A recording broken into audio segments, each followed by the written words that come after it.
Hi friends, welcome to Mathstoon. In today's video, we will learn to solve a linear equation 3x plus 1 is equal to 16. To know more like this, you can visit mathstoon.com or check the link given in the description box. Now let's start. This is our given equation. Now to get the value of x, we need to subtract 1 from the both sides. Doing so, we get 3x plus 1 minus 1 is equal to 16 minus 1.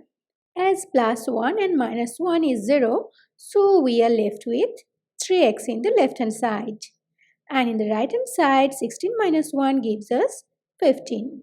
Now look that the coefficient of x is 3. So we will divide the both sides by 3.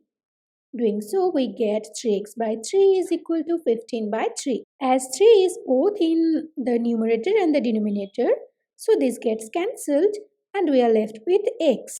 And 15 by 3 gives us 5. So finally we get x is equal to 5 as our answer.